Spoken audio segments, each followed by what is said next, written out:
Welcome to the Kind of CB podcast. I'm one of your hosts, Knowledge, and I got my co-host in here. Tell them who you are. Hey, this your boy Tanaro Reed, a.k.a. Natty, Bad Tattoo Dreadlock owner, operator of Slaughterhouse Tattoos. Find me on Instagram, Tanaro Reed. Find me on Facebook, Tanaro Reed. Government name, because why? I'm not hiding from nobody. He's the only one. Because me, if I'm not hiding from child support. Paid up. That's the one group I'm not hiding from. Sally Mae, catch me if you can. Everybody else, nah. Y'all can't find me. My name is Knowledge. I'm not giving y'all my government name. Nope. I got bills and people looking for me. We got two guests in the studio today. Why don't we start with my left right here? Tell them who you are. I'm Tarlo. I'm a barber at Wave Barbershop on Independence Boulevard. On Instagram, it's at Wave Barbershop, and the same thing on Facebook, at Wave Barbershop. So y'all check them out, man. They do good work over at Wave Barbershop. And then we got another stylist over here. Hey. She all on her Facebook Live. Mm-hmm. Now tell the people who you are. Okay, they know me as J Styles, but J Styles. On Instagram, I am the Dread Lady. The Dread Lady. Yes, you can find me in Pineville. I am located off Kettering Drive, 10617 Kettering Drive, Suite 219. I do locks, and I slay.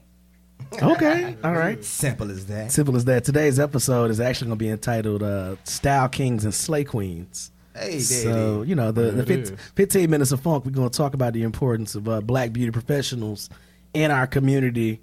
And we're going to get to that. But first, we got to get to all the shenanigans and tomfoolery that went on in the world this week. First, let's start off with Tyrese. Now, I didn't know, every week we talk about Tyrese. He has a meltdown, something crazy happens, all kind of shenanigans and stuff like that. But I saw Charlemagne from Power 105.1 in New York, the top hip-hop show in the country, basically. He gave him Donkey of the Day this week. Because Tyrese went on somebody's radio show and said that the only reason he married his first wife was to keep her in the country. That boy going down. I'm trying to tell you. These folk are already trying to build a wall to keep Mexicans out. You think they gonna keep your black ass here? Right. Especially with you crying all over social media and stuff. What the hell wrong with you? Yeah, what is this guy's motive, man? What is he doing, man? I mean, real spill, man. I understand. No, I don't. I was about to tell a whole lie. I was about to tell a whole lie. Yo, I gave you the Forrest Whitaker guy right quick. I like, nigga, you understand? You understand? But how you admit to a crime? I mean, right. That's what he did.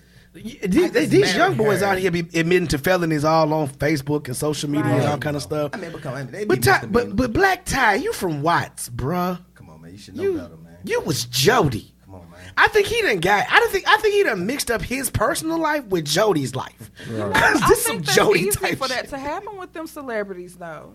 Where they get caught up in the character and start dry snitching on themselves. Look at Hallie. She done lost the kid for real.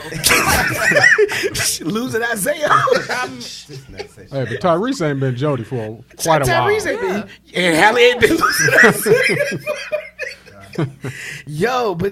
You said, I didn't think about that, but Hallie, but you know what though? Okay, so my thing is, the thing with David Justice, I didn't blame her for, and I know we're going off topic for a second. Yeah. I didn't blame her for David Justice and his issues and him beating on her and stuff like that. I didn't blame her for Eric Benet cheating on her, because you never go Eric Benet. All right? Shout out to Jay-Z. You never go Eric Benet. But the thing is, something about her and something about Mariah Carey. Because, but this goes to a whole other topic. We're probably going to say it for like February or something. Have you noticed that all of these amazingly beautiful women always end up in these crazy relationships? Poo-poo trash. My bad. We're going to go to the let's go to the next topic. Damn it, Natty. And we're also looking for sponsors. If you'd like to sponsor, just please reach out to us at kindasleepypodcast@gmail.com or find us on Facebook at the Kinda Sleepy Podcast.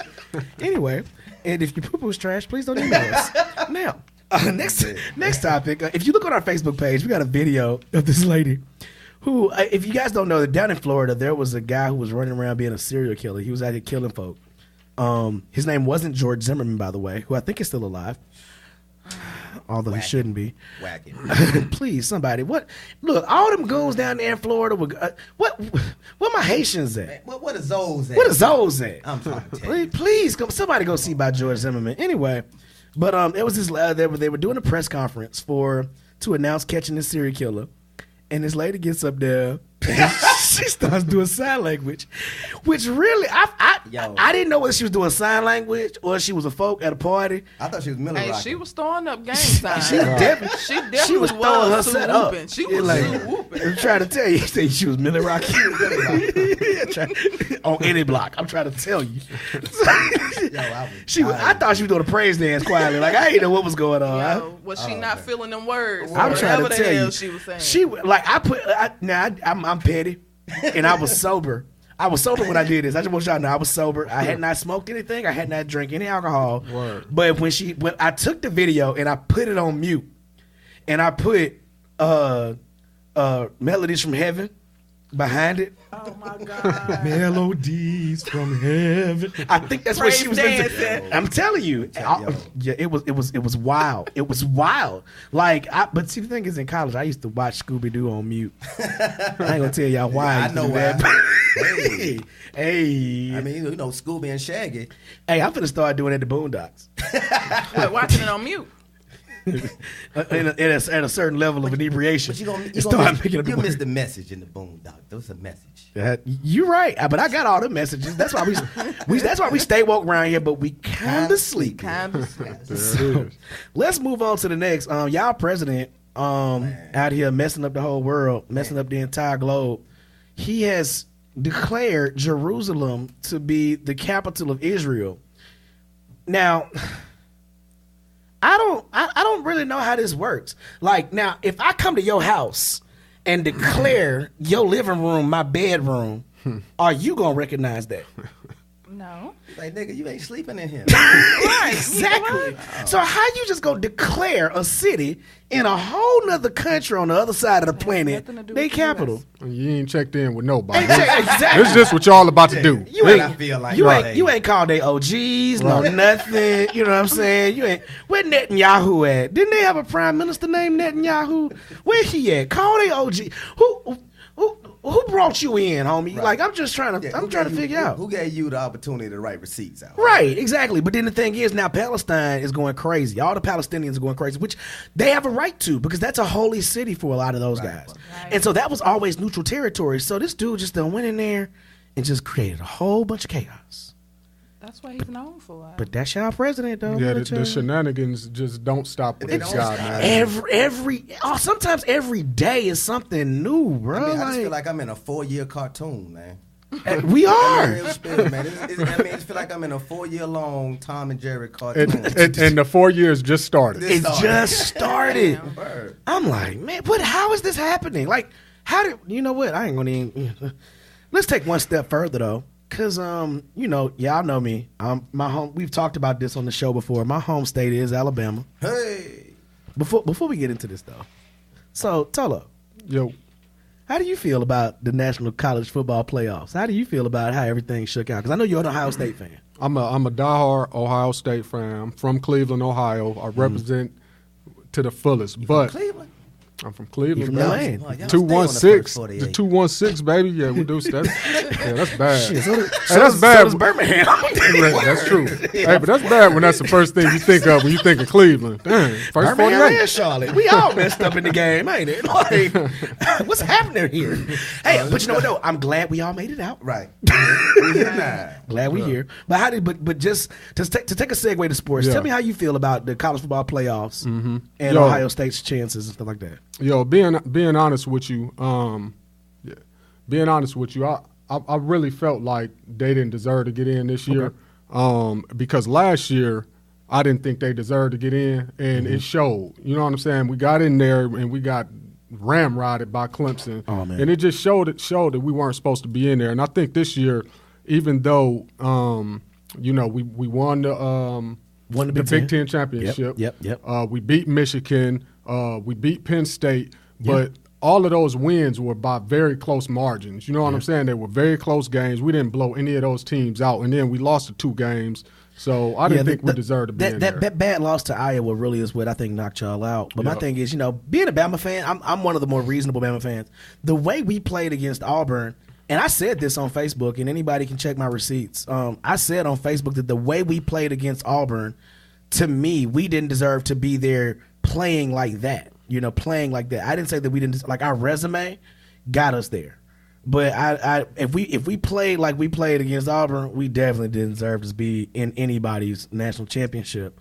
So, but I don't want to stay on that too long. You know what I'm saying? I want to step into, I was segueing into another thing. So right now we have a race going on in Alabama for the Senate, and we have a guy who was kicked off the Alabama Supreme Court twice and has been has had 9 women so far come forward and say that he approached them and sexually harassed them and tried to date them while they were underage. And he said all kinds of crazy wild stuff, like homosexuality should be completely illegal, and he's a wild dude. Like, he's just a wild dude. And then we have the guy who prosecuted the guys who bombed the 16th Street Baptist Church back in the 60s. Wow. That's who's running against him. Yeah, salute. Now, the thing is, you would think, don't salute him quite yet. I'm going to tell you why in a second. But the thing is, you would think that this is a no-brainer. Right. But then again, I'm from Alabama.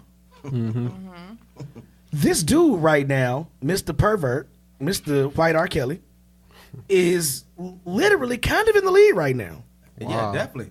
Yeah. That's scary. That's very scary. I mean, in the past 2 days, we've had John Rogers announce he's stepping down for allegations of sexual harassment. He's a Democrat, longtime Democrat. Right. Al Franken from Minnesota stepped down a couple of hours ago. Longtime Democrat. Word? Yeah, he just stepped down a couple of hours ago. But now you got a dude about to get elected to the Senate. That's a known pervert. For how many years? About 30 years. About 30 years. He admits in his book that he was attracted to his current wife when she was 15, and when he walked up to her and approached her, he said, "Hadn't I seen you somewhere before?" Wow. At daycare. Clearly. Baby gal. All in there. Getting it. Wow. Rave. Getting it. Rainbow. Right. All day. But the thing is, and then you have the guy in the Oval Office admitting to having grabbed on some cootie cat.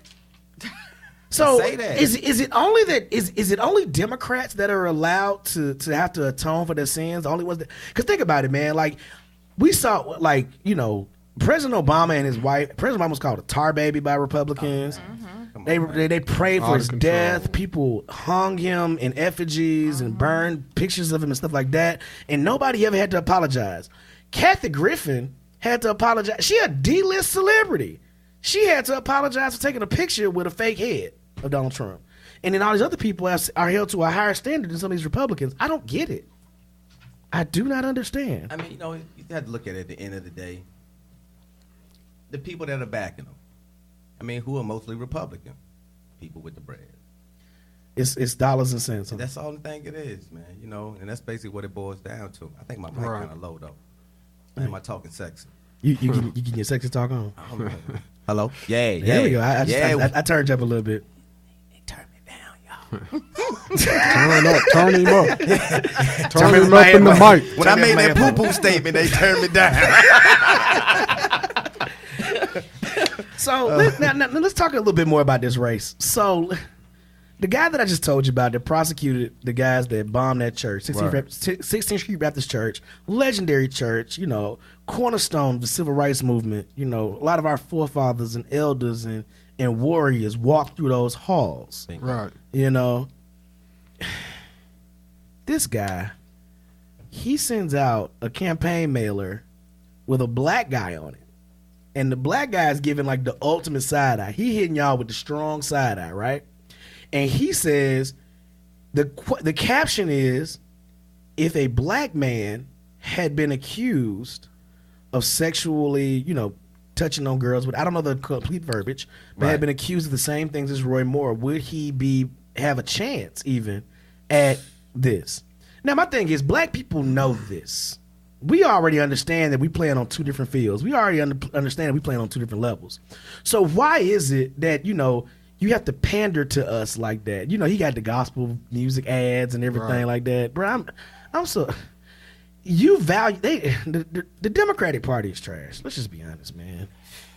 You pander to black votes because, and the thing is, black people wouldn't be Democrats if voting Republican didn't mean we was going back to slavery. Right. If we had somewhere else to go, right? We had somewhere else to go. We'll be there. Like, let's be perfectly honest. You know, especially with the Republican Party. Okay, black people agree with a lot of what the Republican Party says. That's right. Black people, by and large, are against gay marriage. That's right. Black people, for the most part, are quote unquote pro-life. Black people, you know, believe in crime and punishment to a certain extent because we've been led to believe that we should.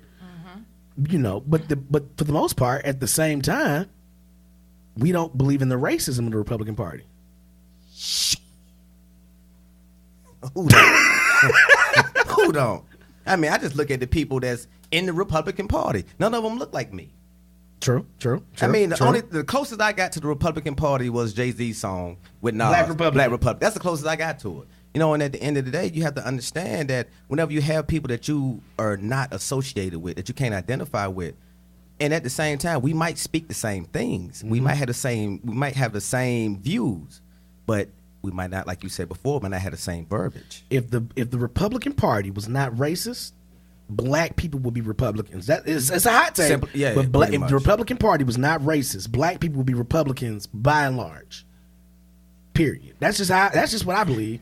So how do you think a child feels like growing up, like trying to decide which, you know what I mean? Most of the time, we get our political beliefs from our parents, right, just like our religion. You know what I'm saying? Right. Like I know a lot of people are Christian because mama was Christian, granddad was Christian, That's right. great grandma who was in slavery was Christian too. Now I'm an unorthodox Christian. We are gonna get to that in a little bit. We gonna touch on religion a little bit today. Because I got a lot of people in Birmingham that's mad at me already about some stuff I said. Oh, we gonna get into it. But I'm not. I chose to be a Christian at an older age because of what I researched, not because of what my mama is and my dad is. And that's how it should be. That's how it should be. But a lot of children and a lot of people are believing the same things their parents believe, and that's why we have so many. That's why we still facing the same issues that we faced in the 60s and 70s. It's a cycle. It's repeating itself. That's right. So, but black people be Republicans if we could. I'm gonna tell you the only religion in my house. Uh-oh. You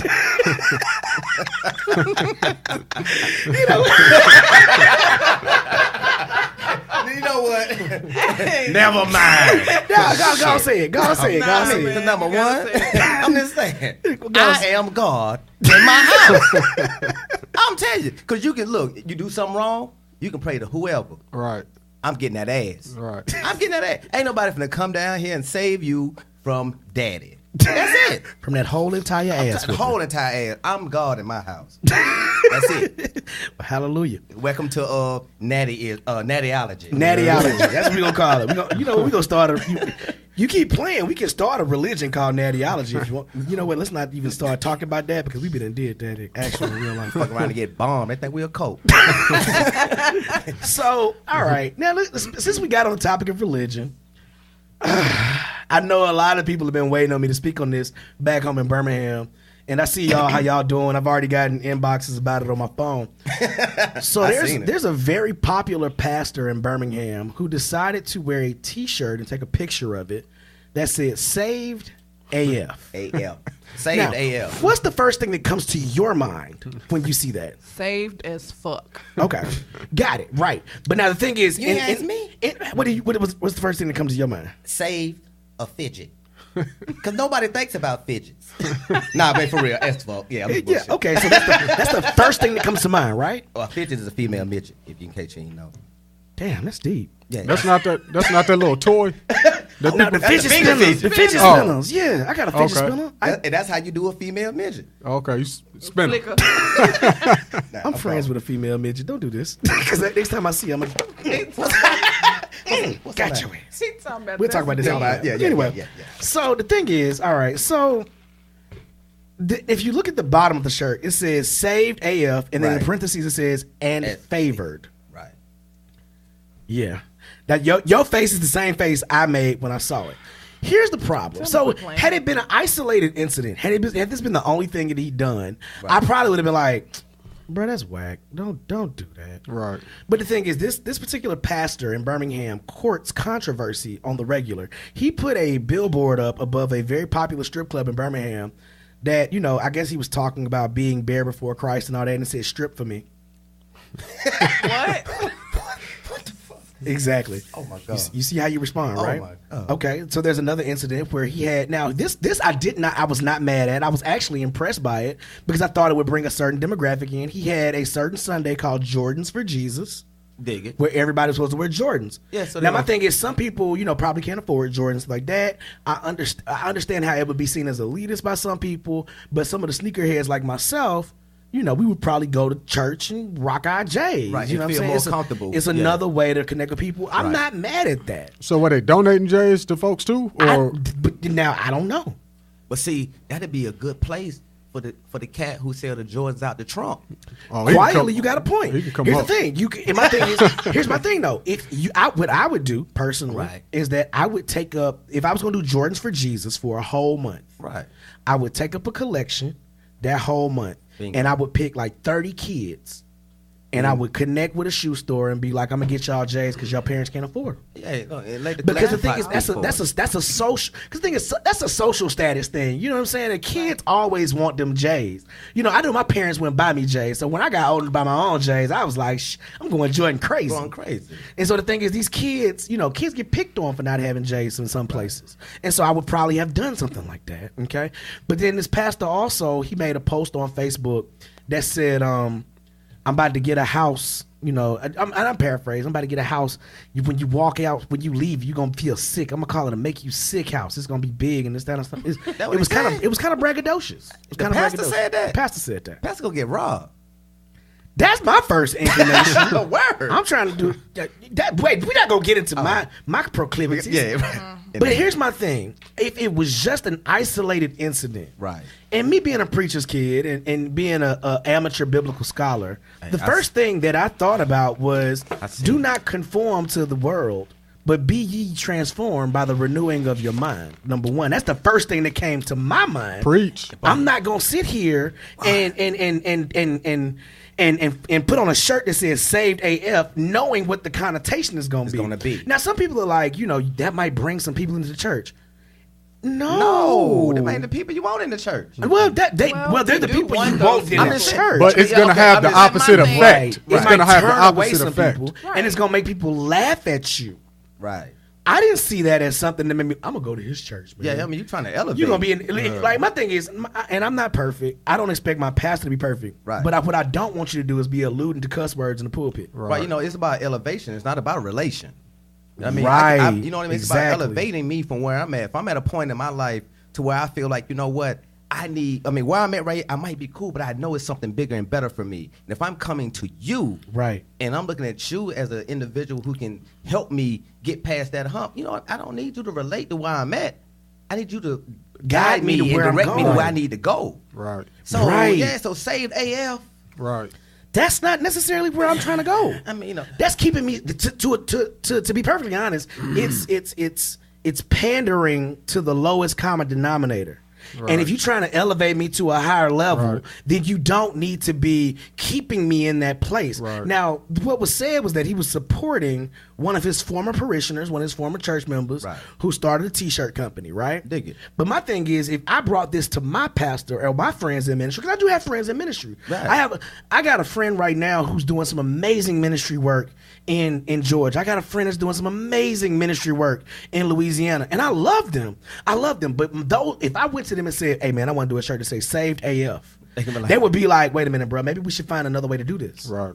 or maybe we should find another way to reach these folks or talk to these people." And there's a million other ways. There's a million other ways. Right. You know? Okay, let's take for example. My homeboy, y'all know 2 Chainz Pink Trap House, right? Yeah. Mm-hmm. My homeboy is the one that did the Trap Church. Now, I dig it. I know it sounds I mean, kind of I crazy. know my face but was if like- you was like, wait a minute. But if you think about it, where did Jesus need to be? I mean, where In the people, trap. Yeah, where the people were sick. Where the people were sick, where people needed healing, Right. stuff like that. But that's where these ministries should be going. You shouldn't be doing shock value Christianity. And the thing is, I don't ever see this kind of stuff with Islam. I don't see this kind of stuff with Judaism. Yeah, they don't toy around with. Yeah, strict They religion. don't play with their religion like that. They don't walk the tightrope like that. So you have to figure out, like, damn, well, what is he saying? Because all the devout Muslims I know, they'll play them kind of games. They still cool. They still chill. They still laid back. They'll kick it with you. All that. And they'll still tell you. They'll talk to you about the Quran. They'll talk to you about the Prophet Muhammad, praise be unto him, and all that. They'll talk about all that. But the thing is, they won't play these little games and throw these little gimmicks. Right. Yeah, there's no gray area. So why is it that we do that?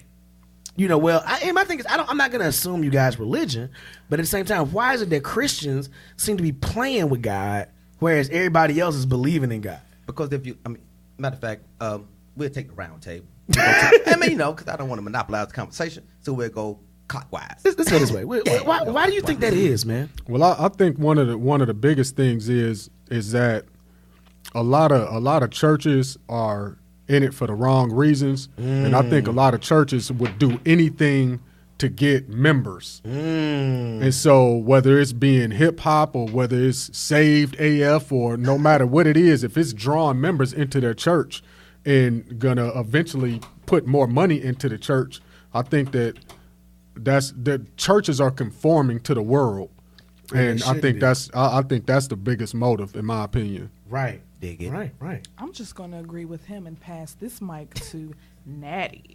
Because in all honesty, you look at it like this right here. Church. Religion is a business.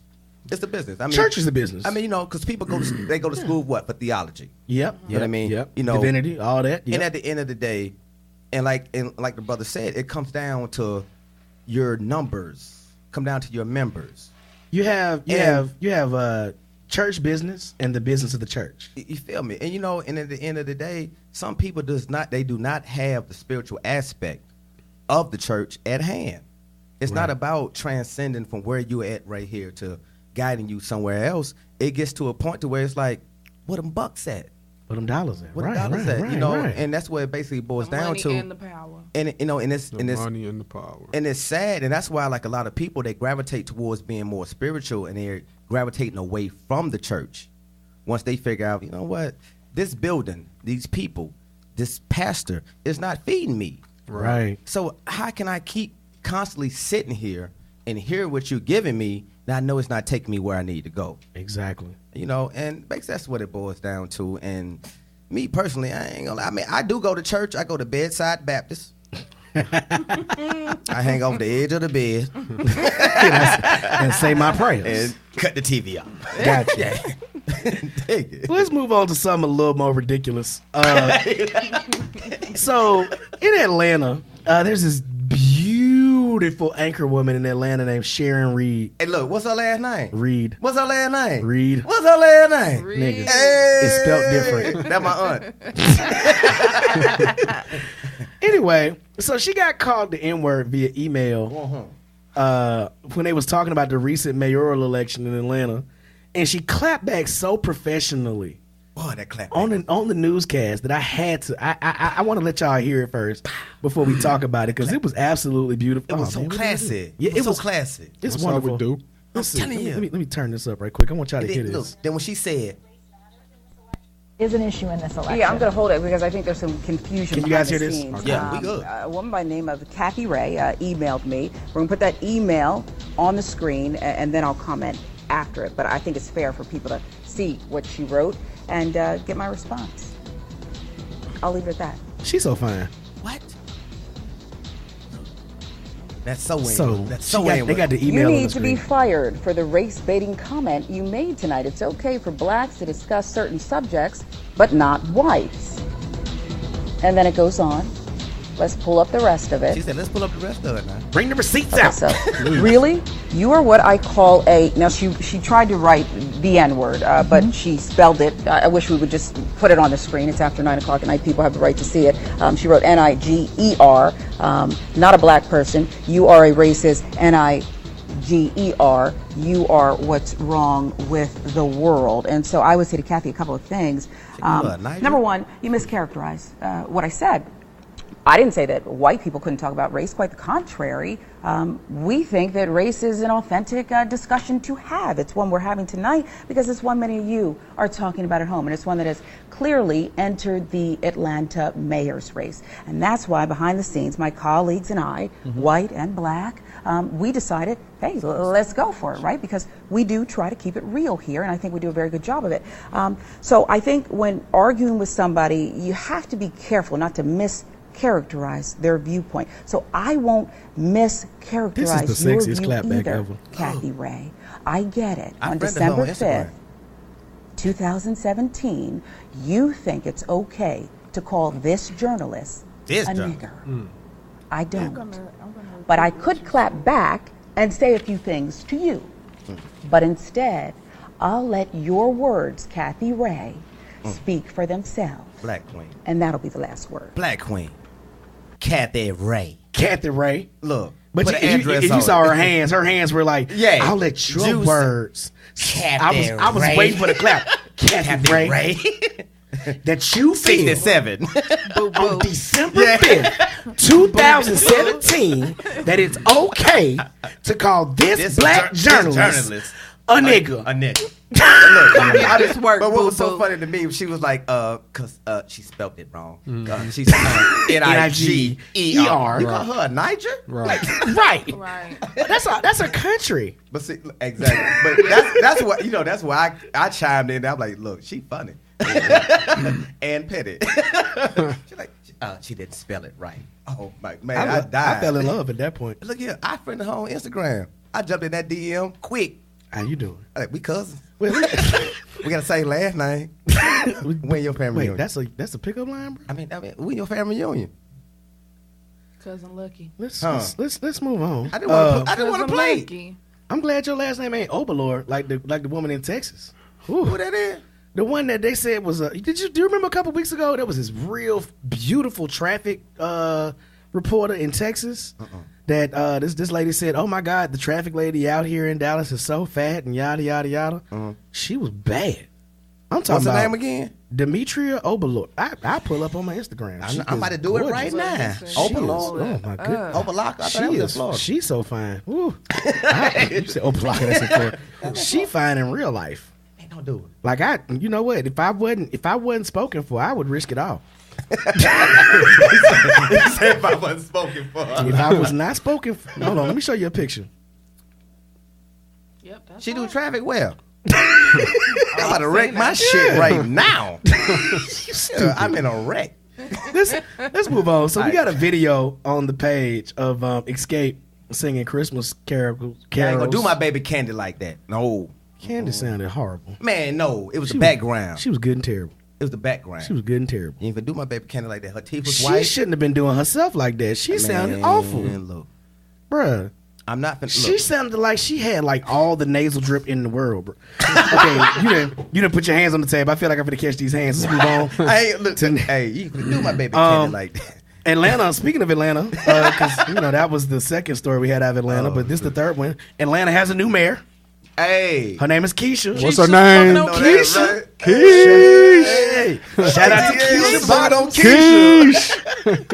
Shout out to Keisha Bottoms. That's right. Yeah, man. So I'm actually happy about that. Got a black female mayor. Excuse me. I mean, don't forget Female is not what you need to say. Black woman mayor. Right, don't forget Charlotte though. I mean, Oh yeah, we got a black woman up here. Shout us out too now. This is black girl magic going on. Yeah. Because our mayor was just sworn in Monday. Monday. That's She a was great sworn name. in Monday. Gastonia, we have Walker Reed, Oh, black no. man. Black male mayor in Gastonia. I'm talking about, hey, this is coming up. Yeah, that's a Say great we're look. moving on up. That's a great look. I'm trying to tell you, I'm so happy. And so So I don't was burn on the grill. like I was telling them earlier, and I want your opinion on this. I said, could we ask her to bring back Freak Nick? Boy, I want it. That might not be a good idea. I mean, look, we ain't gonna call it Freak Nick though. What we gonna call Okay. it? The Black Family Reunion. we already do that in Daytona though. Hey, no, That's in but it Daytona. ain't in Atlanta though. Yeah, Atlanta is a different planet. Right. Atlanta Black is Family not Reunion Daytona. in Atlanta. Yeah. And we gonna. We should do that. I'm dead ass. That sounds like a plan. I ain't gonna lie, man. We're gonna put Freak Nick in question in quotations. Yeah, in At the end. quotations. Yeah. Quote. Unquote. I ain't gonna lie. I lost my virginity 4 times at Freak Nick. For real. How you? 4 times. Don't worry about it. Don't worry about it. So, 1, 2, 3. Is it me? Or are these cups magic? These QT cups magic? Why you mean magic? Because, I mean, I've been over here sipping, but it seemed like the level is still the same. Like, this shit is the never-ending. That's black girl magic for Black your girl ass right magic. there. Try to tell you. You done turned QT to. Anyway. Yeah. Normally I don't do this, but go on, keep party Go going. ahead and get the I mean, party you know, going. at the end of the day, man, I mean, all jokes aside, man, you know, it's good to see us as the people. I mean, just propelling ourselves into the political arena. Right, and You know what I mean? I love to see black politicians. Right. Yeah. You know. Good, excuse me, black good politicians. I mean, like me personally, I mean, you know, I have a lot of people that I know that are, you know what I mean, like on city councils and things of that nature. But they stay there. They never go out to the community. They never go tell the kids. They never go into schools and say, hey, you can be this, you can do this, you can do this and do that. Word. So we grew up in a community to where nobody ever told us we could be a politician. Right. You know, and I look at it now and it's at the forefront. Right, It's at right. the forefront and people see it, we see it. And we can transcend this to our children like, look, hey, you can be the president. Right. How long have we been waiting to say that? Growing up in Birmingham, I was blessed. I was privileged to see Mayor Richard Arrington for much of my life, a black man as mayor. And then after Arrington, we had William Bell, who was Right. the interim mayor, but he William lost to Bernard Kincaid. And so then when Bernard Kincaid lost, he lost to William Bell, who again was our mayor for a very long time. And you know, he said, Hey, we gonna do what? He said, we gonna take Taking Birmingham to the motherfucking motherfucking top. I can't wait till that hoodie comes in. I can't wait till I get that hoodie. But he said that, and Right. then now we got a guy that, and the thing is, what makes it so beautiful to me is that I grew up with the guy who just won the mayor election in Birmingham. Word. It's That's individuals dope. that we And can so, relate to. so That's dope. Arrington's legacy from us growing up, I guarantee you, if Mayor Arrington hadn't been there and we hadn't seen Bernard Kincaid Right. and hadn't seen William Bell, you know, we wouldn't have even had an idea that we could be the mayor right. of that city I mean, real that we spirit, love man. so much. Yeah, that's heavy. And so, I mean, I love the fact that my daughter, the first 8 years of my daughter's life were under a black president. Dig it. And she saw a black woman as the first lady. I mean, a black family. A black- Period. and these two beautiful brown girls growing Right, up growing in the up. White House. Do you think that's sparking more blacks to run for Oh, definitely. these different positions? Definitely. I mean, number one, I mean, it's like this. It's like this right here, man. Once you know your potential, and once you see your potential, it's the difference. Right. Yeah. Now you might know that. Look, I'm a king. Right. But when you see somebody that you grew up with, that's right beside Right. you, Yeah. claim his crown. So what you gonna do? And the realest thing about it is that, and I know we probably talk about this over and over and over again, but Dig it. Barack just wasn't a black man that, Nah. you know, quote unquote, was acting white or, you know, as they call it. This was, he was a a brother. brother. He was a Swagger. brother. Playing basketball, you know what I'm saying? Dapping up KD. Man, come on, man. Come on. And had a beautiful accomplishment. I guarantee you, Michelle don't play. Right. Man, look, you Like, see, the you seen her Michelle triceps? size? You seen her triceps? Have you seen her walk? But look, Bruh. you're like, hey, I'm telling you, but you know what though? And this is a topic for another day. Right on. But I said this recently, and I think you saw when I said this on Facebook. I said that for a lot of black men to reach their full potential, it takes the sometimes direction, but the love, the nurturing, and care of a black woman. Word, man, it's the Because we nucleus. weren't meant to be alone, and so when we become complete, it's the nucleus. you know, you kind of get elevated. You know, That's heavy. that black man, that black woman will upgrade you, and then That's real. you upgrade her as well. That's real. And so it's a mutual thing, and I love it. I love Yeah. it. I love it. And at the end of the day, she's not gonna upgrade you.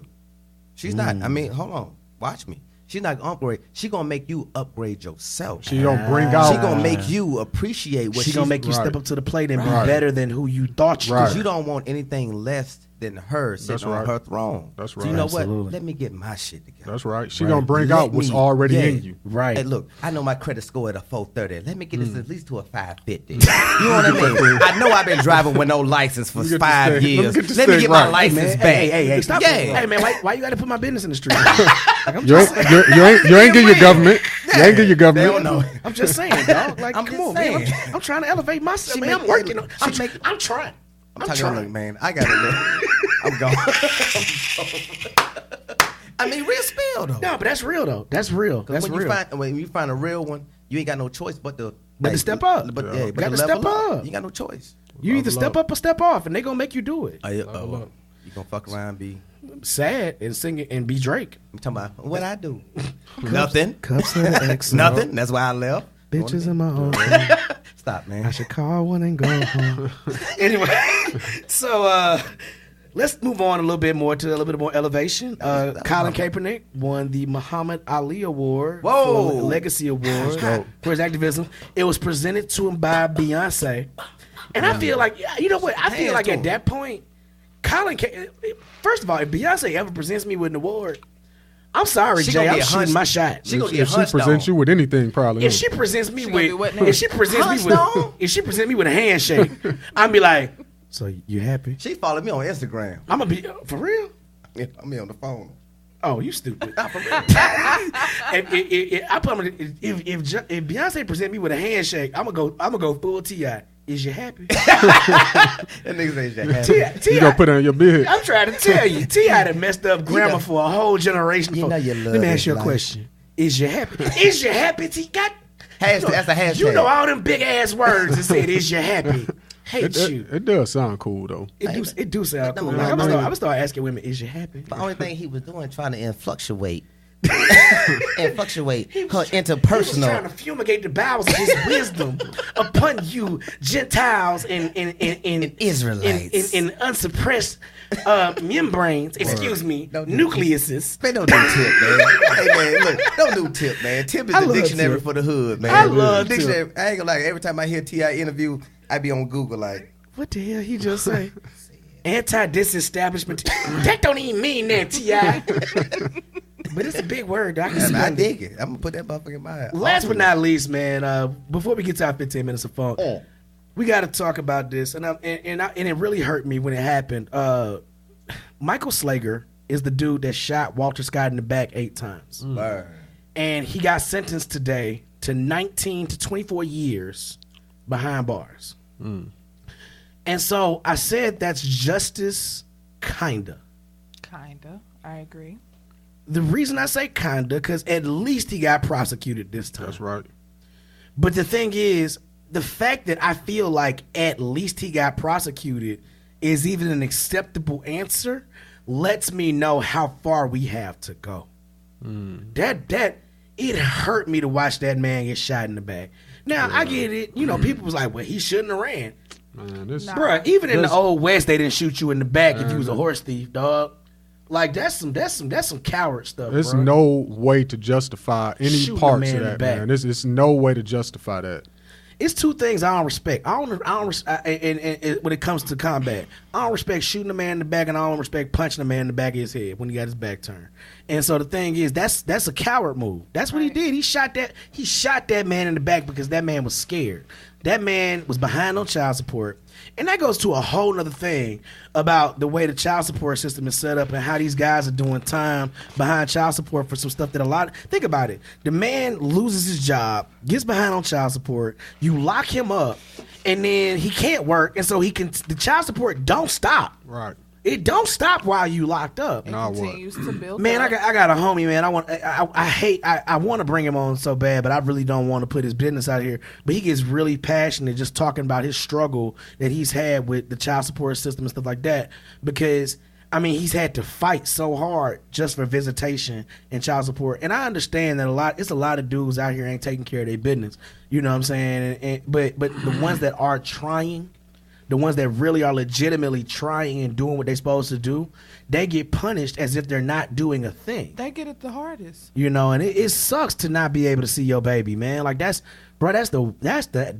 right there is the worst feeling ever in the world, man. For real. I think the 2 should be separate. You know what I'm saying? I don't think that if you're not paying child support means that you can't see your child. The 2 should be completely separate. Visitation and child support shouldn't even go hand in hand.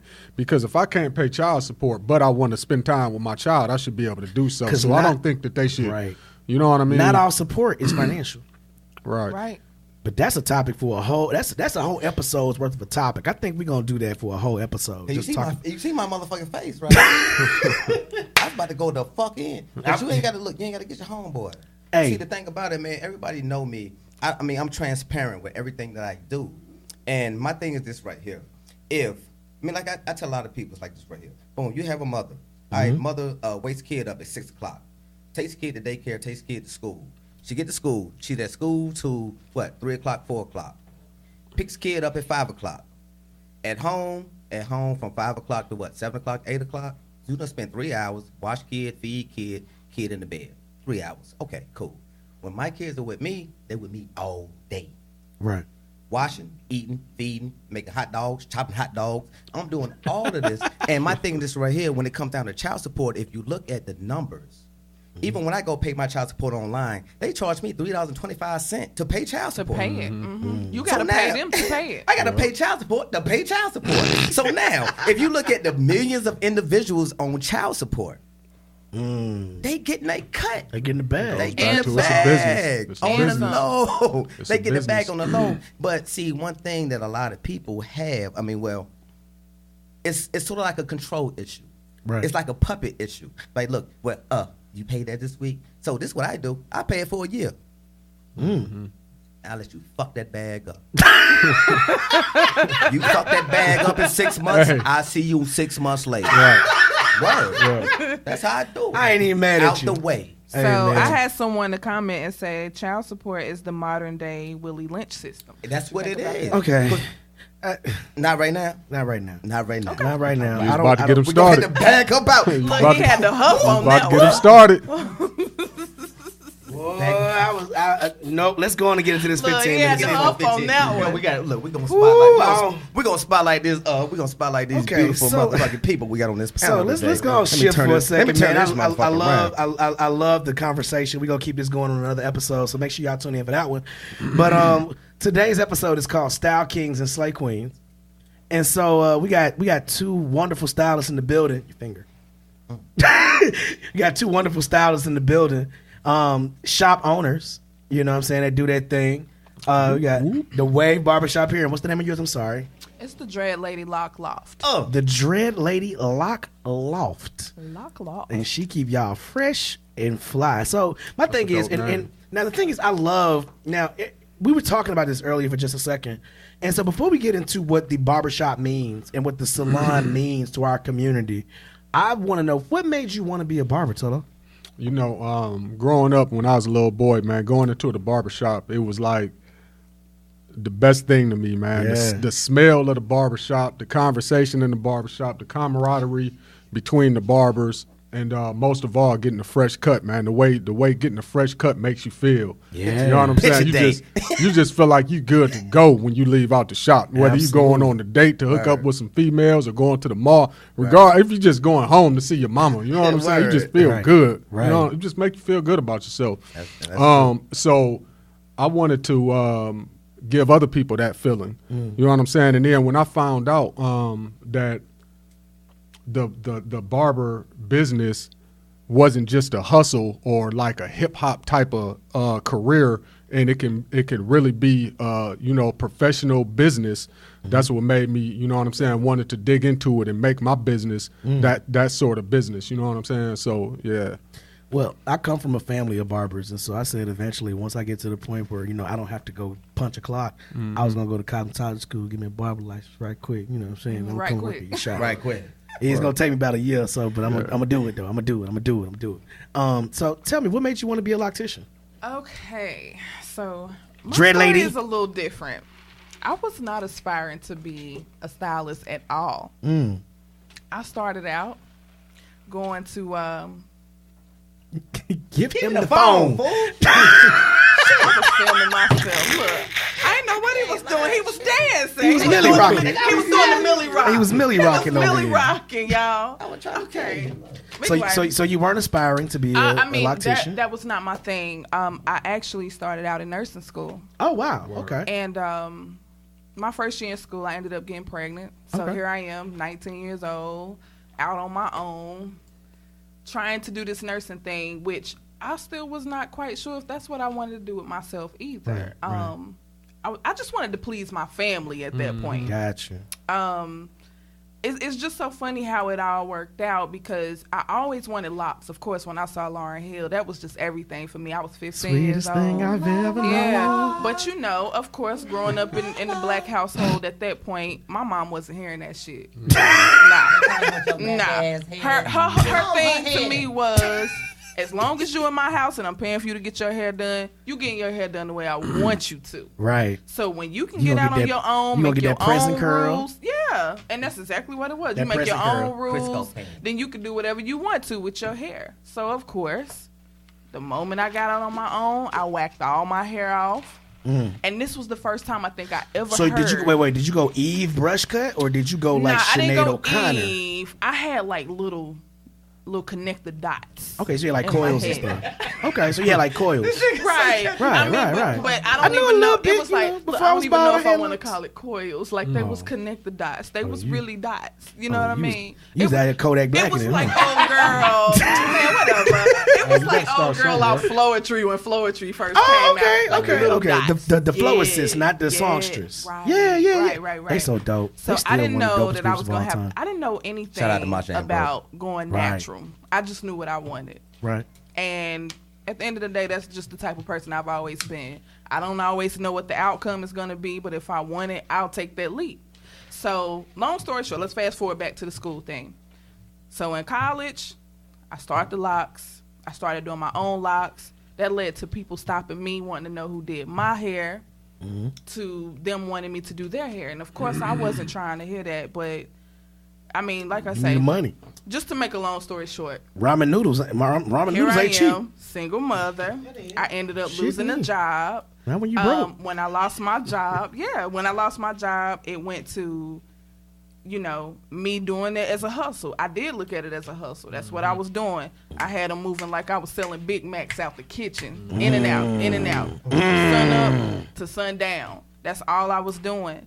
And, I ended up meeting a loctician that I saw. I think I first saw him. It could have been the my hair space. Trap spot. Right. It was a trap from sun up to sundown.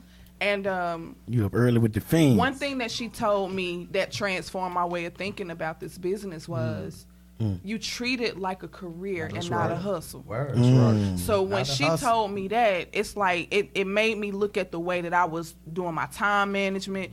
It made me look at the way that I was scheduling appointments. It made me look at how I was presenting myself as a professional. Right. Because at the end of the day, if I'm going to work for somebody else, they have rules and regulations to how they want their shit to be, how they want you to present yourself on time, things of that nature. Right. So it made me align myself like that. Like, okay, stop treating this shit like a hustle. Treat it like a professional. That's right. Treat it like a career. And then it started growing from there. It started growing from there. Like, I didn't even have the confidence at that point as a stylist because I still wasn't quite sure if that's what I wanted to do.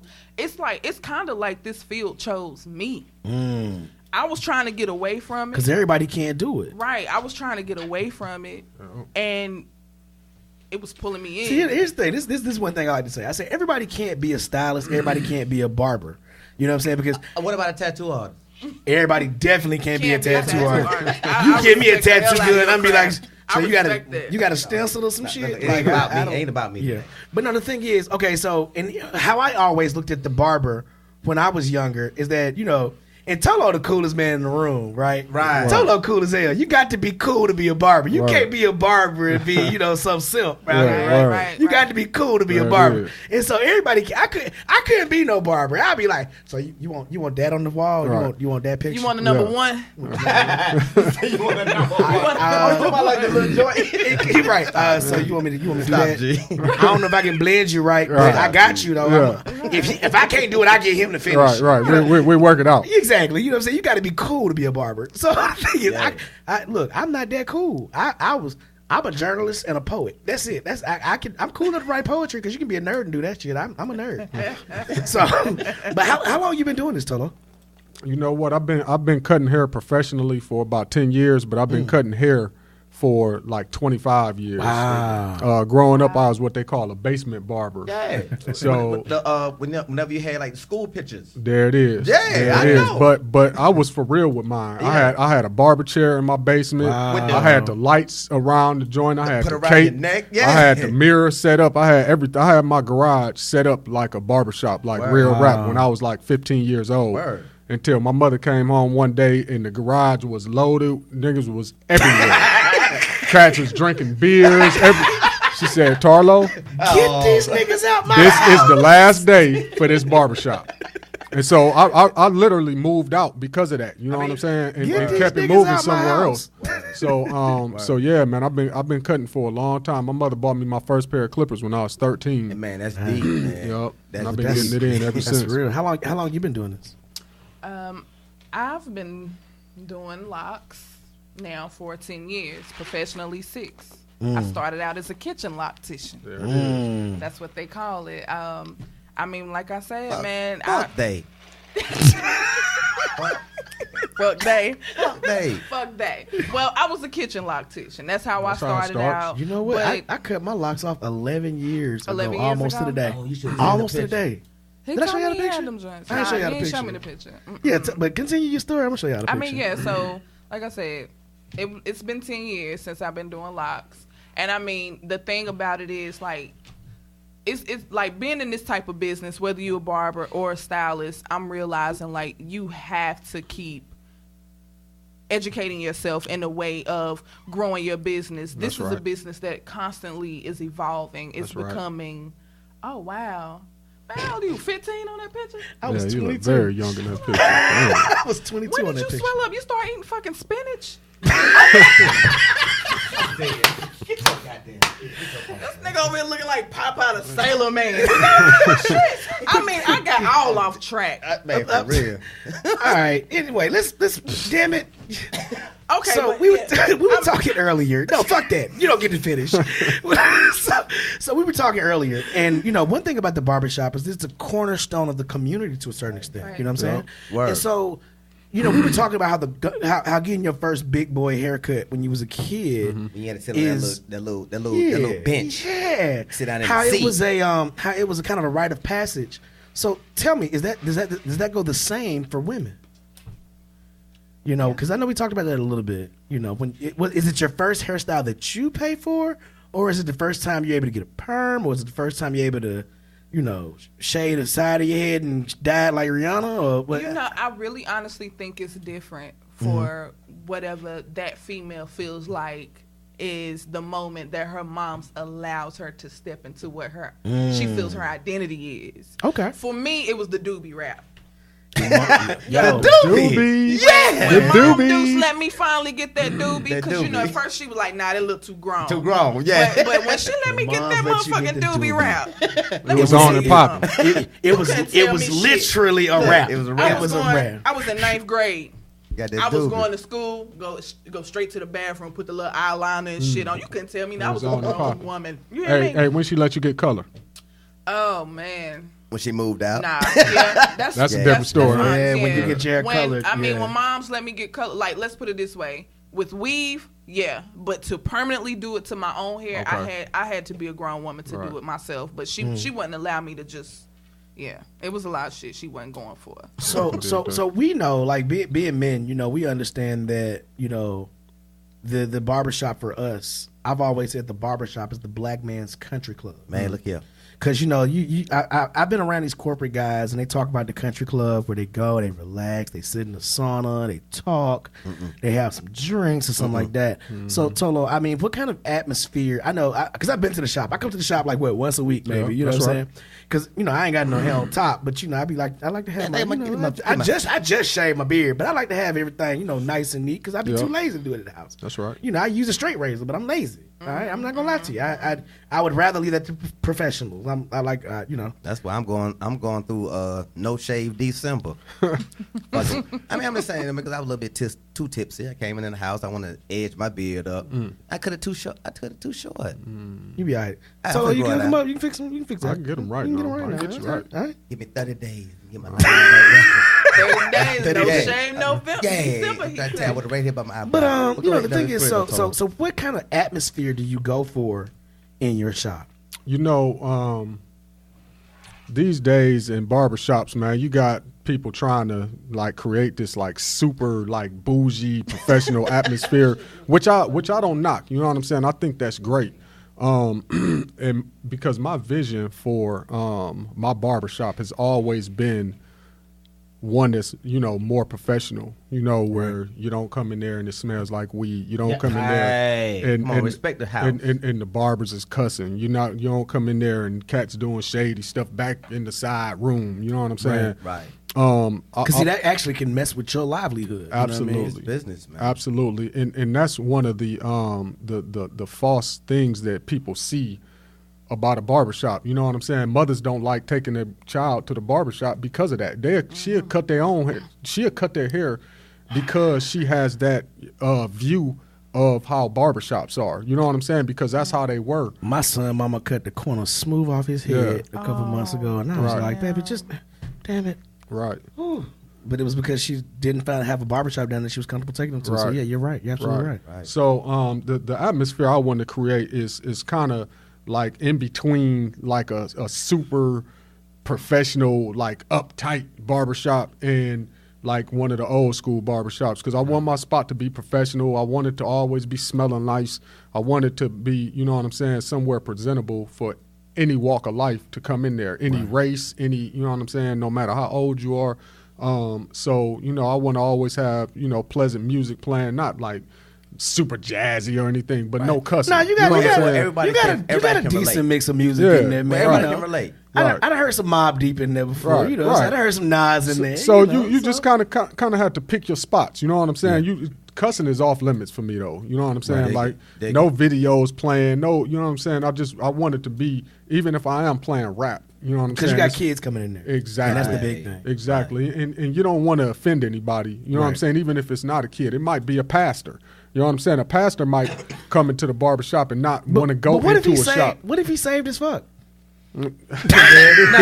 Right. If he come in there. I'm sorry. I'm petty. Come in there with the saved AF shirt on. I'm sorry. I'm petty. I would see it in the barbershop I was in. They would have the same AF. And I dig it though. Petty. And I dig it. I mean, that's how that's how business should be catered to everybody. Right. You know what I mean? And I dig it though. I ain't gonna lie. I mean, give them one more shout out though, family. Let them know where you at. Tell them give them the address and everything like that. What's the address? I'm at 4401 East Independence Boulevard, Wave Barbershop, Suite 104. Come holla at me. Wave Barbershop on my Instagram.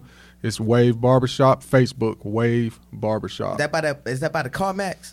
That's too far down. No, CarMax is too a little far farther down. You too. Wait, towards Matthews. That's right. Because CarMax is closer to Uptown than where you guys are.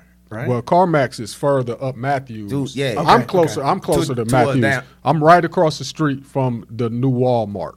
Bingo. Not directly across the street from the new Walmart, but if you're going towards the new Walmart on Independence, you're coming in the right direction. Right off of Sharon Amity, where they just put up that new bridge. Yeah, bingo. Yep. Say no more. So it's right there. Yep. I'm there every week, once a week. Yep. Man, look, I'm trying to tell you, man. we'll go together. Right. So, what kind of because we only got a couple more minutes. What kind of atmosphere do you kind of go for in your shop? Well, coming into my atmosphere is really. I feel like I'm gonna hear a lot of Erykah Badu. You are. And probably have some weed on me when I show up. No, I'm kidding. I'm totally kidding. I'm totally kidding. That's a misconception with a lot of people that got locks because people automatically assume that everybody got locks smoke weed. Yeah.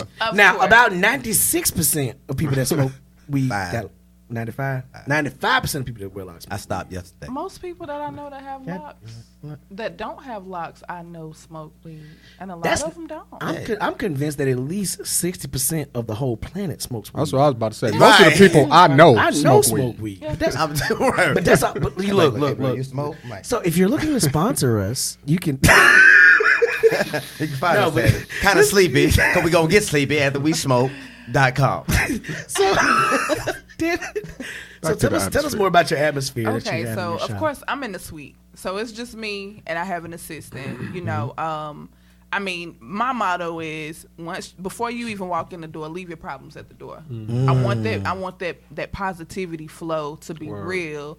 I mean, I want when my clients to come in there to feel like they can be themselves. Like, this is your time to let your hair down, get that good old scalp massage, get them locks washed up, twisted up real good. Like, this is your time. I mean, because of course I want my clients to feel like their experience is a little more private, so it's like, it's not, I mean, of course I know how the barbershop flow has to be. I worked there for 5 years. I worked in the barbershop for 5 years. But now it's a little more private. It's a little more intimate. Like almost like getting a massage. Right. That's exactly what it's like. I mean, shit, I got a lady beside me that do massage. She from China. We go hand in hand. She got fortune cookies. Yeah. This nigga. Yeah. She got fortune cookies. But anyway, I gotta grow some hair.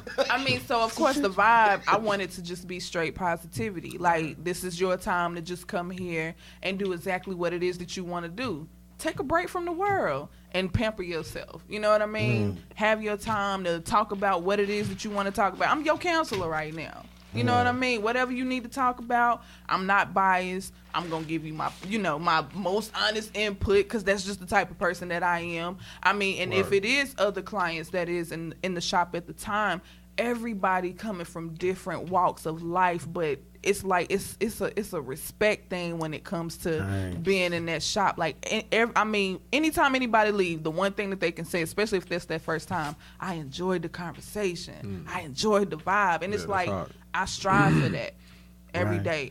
Did you give your address? Oh no. So plug that. Plug your address. Oh, okay. So look, I'm gonna say it to y'all because they following me. They already know who I am. We already so I am the Dread Lady. You can follow me on Instagram at the Dread Lady, Facebook the Dread Lady, or the Dread Lady Lock Loft. I actually have 2 pages on there. You can find me at Hold on. I'm sorry, y'all. I was about to say a whole other address. 10617. She's like, your house address. Kettering Drive. I know, right? Charlotte, North Carolina. Suite 219. Come and see me. I will get your locks right. That's what I do. That's what I love. And you won't regret it. And you need to be on time. Ain't no Lauryn Hill time. So you need to align your chi with your chakras before you get there. So you can be there on time. The cheese Please with the be on time. Because she will reschedule your ass. I will reschedule your ass. I will reschedule your ass. That's for real. You got 15 minutes. Better yet, look. I really appreciate y'all coming through, man, because, like I said, I feel like the barbershop is the black man's country club. Right. And I'm sure for women, it's kind of the spa for you guys in a certain respect. And so, I feel like our style professionals, our style kings and slay queens are really the cornerstone of our community in a lot of ways. So I really appreciate y'all for coming through, man. We're gonna wrap this thing up. I appreciate you having me, bro. Oh man, Thank no problem. you. No It was problem. a pleasure. So any final words from anybody? You got to say anything? Let me start right here. You got anything to say? Yeah, I just want to say, man, it was a pleasure being here. We touched on some great topics. I appreciate the plug, and come see me at Wave Barbershop on Independence, 4401 East Independence Boulevard, Suite 104. Past the Walmart. Bam. There what about it you? is. What you got? I actually do appreciate these guys for having me as well. Like I said, I am the Dread Lady. You can find me on Instagram. Spell it.